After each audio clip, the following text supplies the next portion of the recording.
e agora finalmente aconteceu. Conta um pouco dessa história para a gente, vamos começar falando sobre isso. Então, lembrando um pouco o que tinha acontecido, a AEB tem um procedimento para selecionar missões espaciais. E esse procedimento é um caminho bastante longo, de vários anos.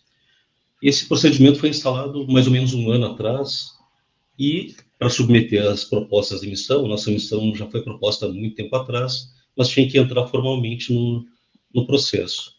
O que aconteceu é que o diretor, ainda remanescente do governo anterior, que isso é um problema do governo atual, que ainda tem muita gente remanescente do governo anterior, bloqueou a nossa proposta. E ele bloqueou exigindo que a gente está propondo um telescópio espacial, que ele fosse instalado uma réplica, uma versão dele no solo, e operasse por 2 anos. Só que isso é totalmente descabido, né? Um instrumento espacial é completamente diferente do um instrumento para o solo. E os custos, tudo isso é diferente. Então, o que a gente está precisando é realmente levar em frente. E foi o que aconteceu. Um dos problemas é que o diretor do INPE não encaminhou os documentos para a EB, ele encaminhou um ofício, mas não incluiu os documentos que deveriam servir de base para avaliação, ou seja, ele chegaria na EB um ofício sem a documentação com 300 páginas que a gente tinha preparado. Nós encaminhamos diretamente para a agência espacial, para a presidência da agência espacial, e ele seguiu o procedimento. Bom, tudo isso porque nós tivemos um apoio enorme da comunidade, de diversas comunidades, incluindo a comunidade internacional, com diversas cartas de apoio, e da comunidade aqui do Brasil também, por exemplo, através de vocês, o Sindicato dos Servidores da área de Ciência e Tecnologia, e de muitos colegas que atuam dentro do INPE também, em várias instituições. Né? Então, o apoio de vocês... Você chegou a fazer um documento, né? Não sei se é um abaixo-assinado, mas um documento que continha aqui a assinatura de vários pesquisadores internacionais de renome, inclusive. Né? Exato. Pessoas com muita propriedade em falar sobre o assunto, que participaram de outras missões, tanto no espaço quanto no solo. Então, realmente, a solicitação do diretor do INPE foi completamente sem propósito. Né? Você falou que o diretor do INPE, aqui que ninguém nos ouça, você falou que o diretor do INPE, ele está herdado do governo anterior, é isso?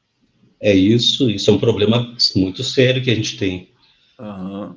E, aliás, é um problema tão sério que a gente passou de fase, vamos dizer, na fase burocrática dentro da agência espacial, mas agora a gente tem que retornar para os estudos técnicos dentro do INPE. Ou seja, passar pela agência espacial não significa que ele vai ser levado em frente dentro do INPE. Então, realmente é um problema sério que o Ministério tem que tratar. Eu esperava já ter tratado disso no início do governo, né? Luiz, deixa eu apresentar o Luiz para vocês aqui. Para quem não conhece, o Luiz Vieira é físico, graduado pela Universidade Federal de Santa Maria, mestre e doutor em Geofísica Espacial pelo Instituto Nacional de Pesquisas Espaciais, pelo INPE, né? Pelo Instituto Nacional de Pesquisas Espaciais também pelo INPE e pelo Max Planck, que tem um nome gigantesco aqui, que depois ele vai falar, que é o Max Planck na Alemanha, né? Isso, para pesquisas do Sistema Solar. Pesquisa do Sistema Solar. Você sabe falar aquele nome gigante do Max Planck lá? Cara, eu já soube muito tempo atrás, mas... Olha, tem que fazer uma graduação para pronunciar aquele nome lá. A língua alemã aglutinante, né? Então a gente tem palavras gigantescas. Me explica uma coisa, Luiz Vieira. Você disse que havia uma proposta para fazer a captação de dados por terra, né? Que foi apresentada e que seria um fracasso, que não seria... a captação, os dados que vocês recebem do Sol, vocês recebem de um satélite, como é que é esse processo? De onde que vem o conteúdo que vocês avaliam? Então, só um passo anterior, a gente iniciou a trabalhar do zero dentro do INPE, há uns 10 anos atrás, E um dos propósitos foi aprender a desenvolver esse tipo de instrumentação. Então, nossa estratégia foi desenvolver um instrumento para o solo. Ele é um instrumento apropriado para o solo, para o tipo de observação que eles propõem. Mas algumas informações, a luz não passa em todas as cores pela atmosfera da Terra, vamos dizer assim. E tem cores que não são visíveis para o nosso sistema de visão, para os nossos olhos, né? Só podem ser vistas a partir do espaço, justamente porque não tem atmosfera. Essa é a grande diferença. Então, instrumentos desenhados para operar no espaço nos permitem visualizar regiões do espaço que a gente não consegue ver. Então, essa é a grande diferença. E, atualmente, existem missões espaciais com o objetivo de estudar o Sol, tanto no solo quanto no espaço.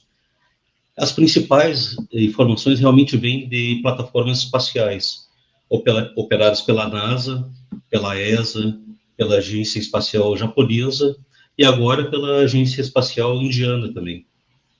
Os russos também têm plataformas, então existe toda uma comunidade que tem capacidade para desenvolver essa instrumentação. E veja só os desafios de observações no espaço, tanto faz que seja física solar, astrofísica, ou mesmo de exploração do sistema solar, são desafios nacionais, né? Então, quando teve o lançamento esse ano do satélite para observação do Sol lá na Índia, a versão indiana, foi quase como uma final da Copa do Mundo. Todo mundo acompanhou, o primeiro-ministro deles acompanhou em tempo real porque é um desafio tecnológico muito grande. É muito difícil fazer esse tipo de instrumentação. E é também, você fala muito em termos geopolíticos, né, uma demonstração de capacidade da indústria nacional e da ciência nacional. Né? Então, ter essa capacidade de demonstrar essa habilidade é muito importante para qualquer nação, né? Porque tem repercussão imediata em como o país é visto em termos tecnológicos, né? E não só um país exportador de commodities. Então, isso é muito importante para a gente levar em frente no Brasil. Aliás, hoje saiu o dado das exportações brasileiras, né? Tá aqui como o Brasil, deixa eu ver, virou uma espécie de como é que é? Cientistas brasileiros inspiram inovação no setor agroindustrial. O Brasil se tornou o maior produtor de alimentos industrializados do mundo, passou os Estados Unidos. E eles estão aqui, inclusive, elogiando a imprensa convencional, elogiando, digamos, essa nova vertente do Brasil, né? A agroindústria, né? A agroindústria.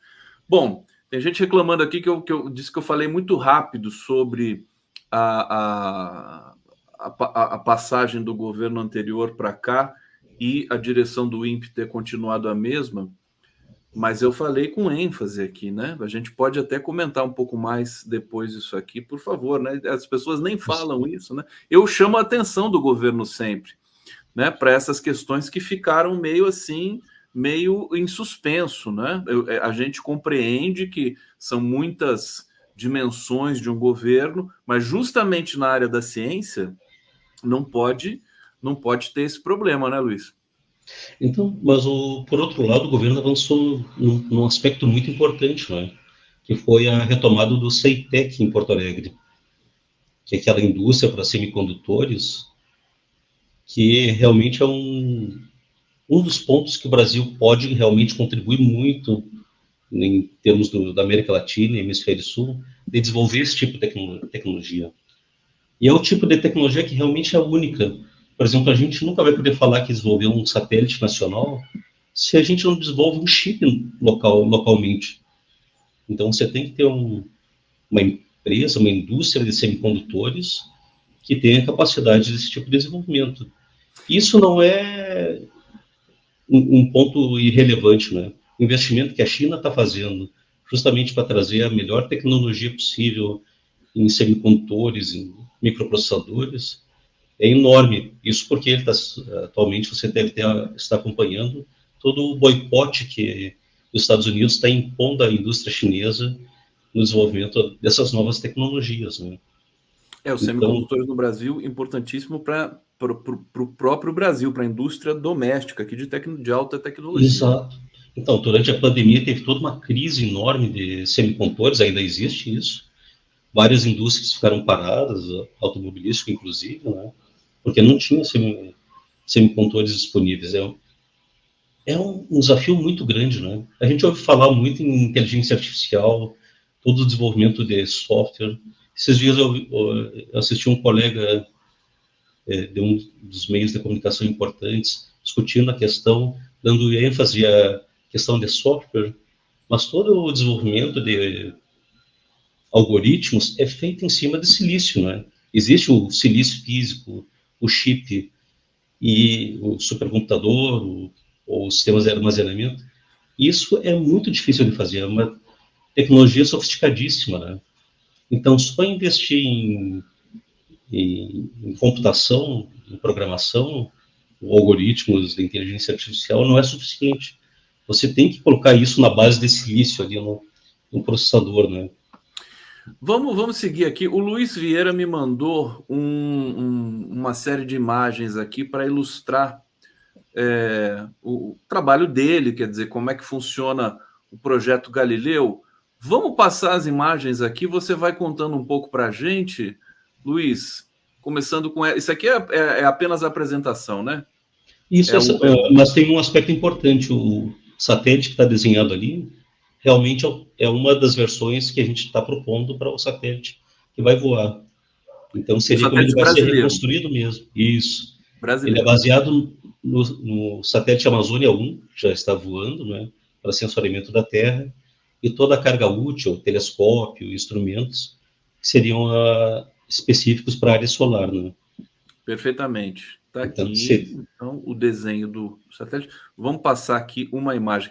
Essa imagem, aliás, eu quando vi essa notícia, que saiu na semana passada, eles identificaram ali talvez um dos maiores buracos coronais de registro no Sol.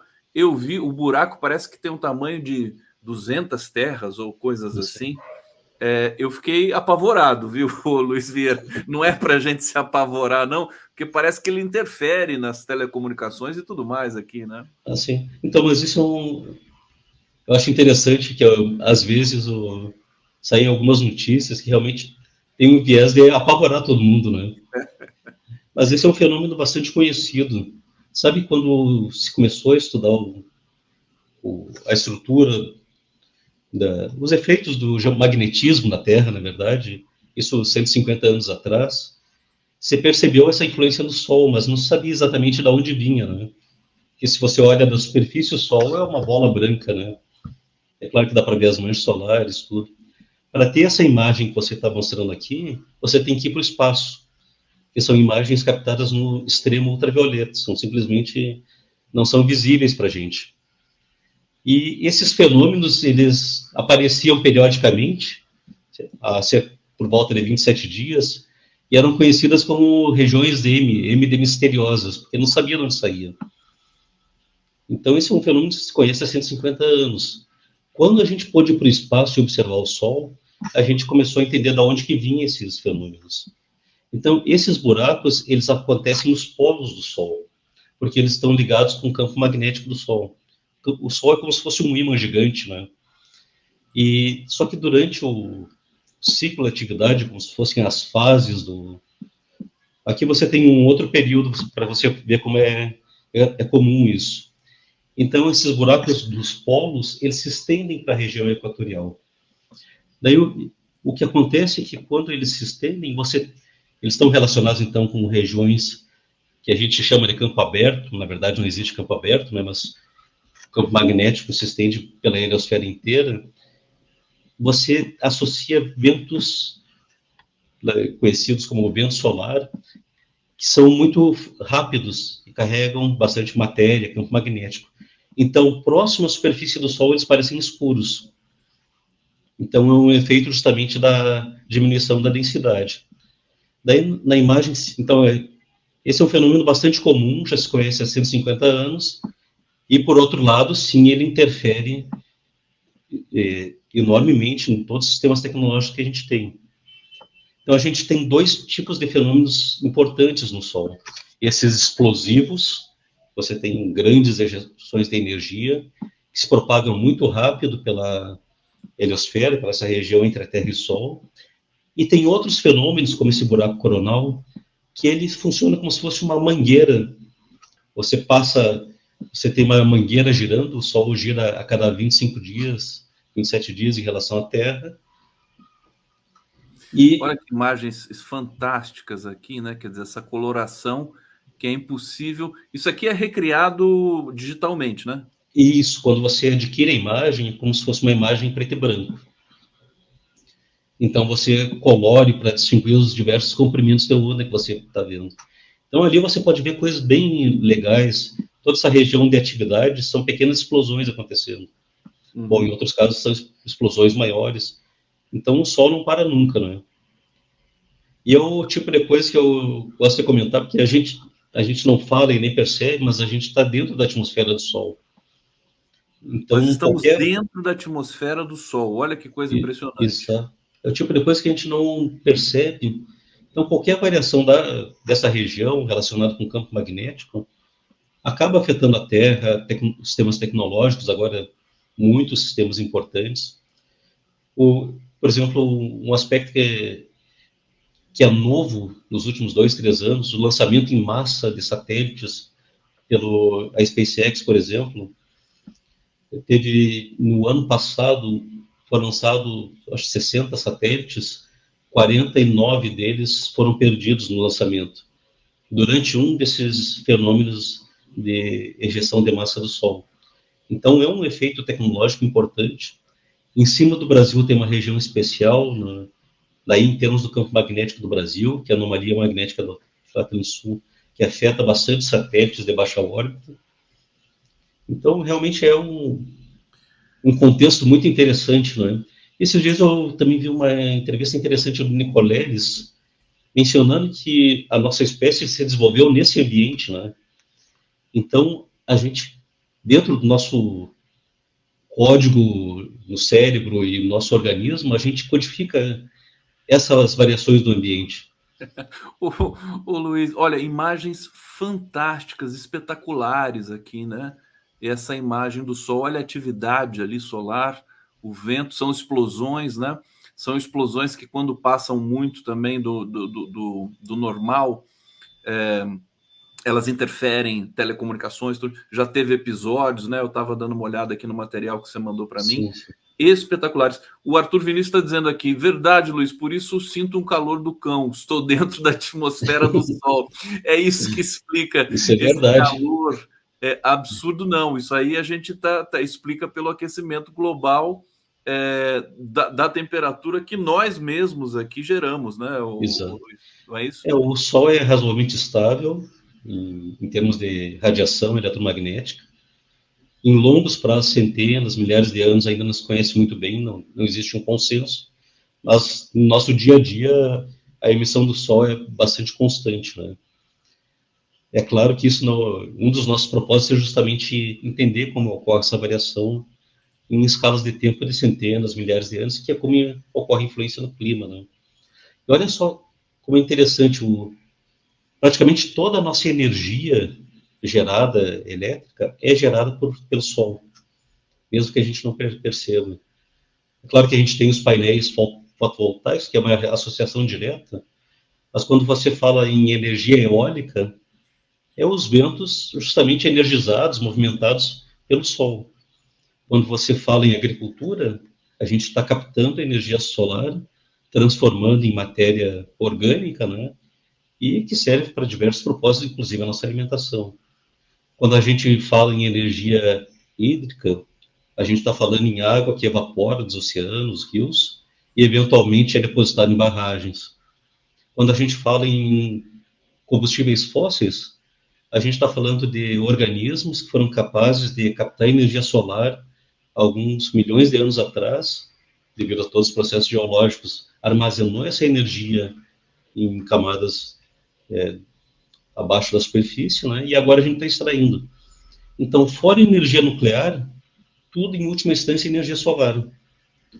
Então, realmente é o tipo de de visão que a gente não tem no dia a dia, mas é a realidade. Então, não existe formas, na verdade, é tudo energia solar, né? Inclusive, eu acho que os chineses estão chegando numa tecnologia capaz de gerar uma energia que seria a energia equivalente à do Sol, porque a energia nuclear, eu não sei explicar isso muito bem. Eu sei que, acho que a fissão nuclear, qual que é a origem da energia solar? Qual que é o fenômeno químico que se Então, desenvolve? o que a gente utiliza nas nossas usinas é a fissão, né? Fissão Fissão. de separar. No Sol acontece o equivalente à bomba de hidrogênio, por exemplo, que ocorre a fusão. Fusão, exatamente.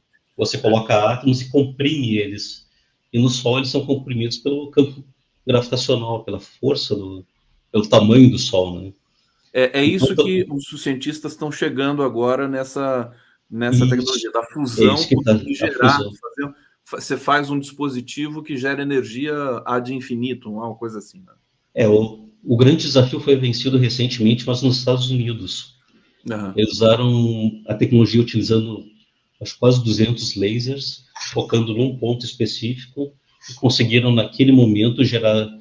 Você precisa de muita energia nesses lasers, eles são muito uma potência, exigem uma potência muito grande. E naquele momento eles conseguiram gerar mais energia do que eles estavam colocando para gerar a fusão. Esse é o grande desafio. Conseguir.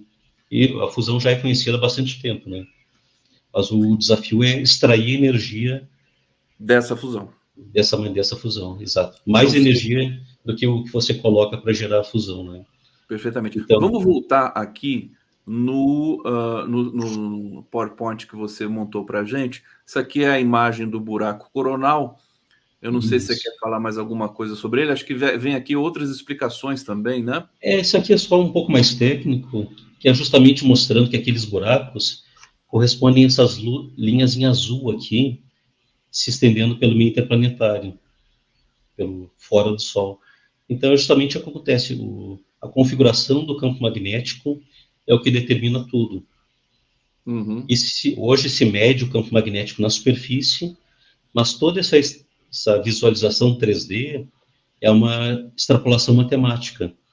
O que nosso grupo está propondo é tentar medir esse campo magnético. Ter uma medida quantitativa, no caso. Perfeitamente. Inclusive, esse buraco coronal, ele está em curso nesse momento, né? Quer dizer, está acontecendo. Isso, ele Ele passa vai durar até semanas. quando, Vieira? Ele pode durar meses, né? Meses. Ele vai se alterando, reconfigurando, Aham. ocorre toda aquela atividade, que é um processo natural que acontece, é como se você girasse o ímã do Sol periodicamente a cada 11 anos. E Perfeito. justamente nesse momento agora a gente está tendo o que chama inversão do campo, que é quando você gira o ímã, vamos dizer assim. E quando Aham. você gira o ímã, você distorce todo o ambiente, né? Então Aqui tem essa lâmina aqui, o que são os buracos coronais. Eu vou avançar um pouquinho aqui também. Olha só, continuo na explicação. Eu pedi para você, né? Eu estava apavorado, né? Eu vi a imagem daquele buraco no Sol, falei, meu Deus, ferrou tudo, né? Estamos fritos agora. Não, mas é realmente porque tem uma densidade menor, então ele parece mais escuro quando a gente olha em contraste com o resto da região. Aqui o que eu estava falando que é como se fosse uma mangueira, né? O Sol gira a cada 27 dias, e se você pega uma mangueira e gira ela, o feixe de água vai se propagando, né? E é bem o que acontece com o Sol aqui nessa imagem superior esquerda. Você vê justamente esse efeito de como se fosse o jato d'água que está até mais parecido com aquele sistema de jardim, né? Você tem o sistema girando em várias direções. Então é aquilo ali. A única coisa é que você tem o gás vindo do Sol formando exatamente esse efeito. E é claro, quando atinge a Terra, daí você vai ter períodos que vai estar focando para o Sol e outros períodos que não vai estar focando para o Sol. Vamos ver mais uma imagem aqui. Essa Bom, aqui. esse é um aspecto importante. Como eu falei, a gente está dentro da atmosfera da Terra, né? E toda a nossa fonte de energia, inclusive energia que a gente usa no dia a dia, vem do Sol. Para a nossa atmosfera, então, é exatamente isso. Você tem o Sol como única fonte praticamente de energia chegando, e ao chegar essa energia é redistribuída.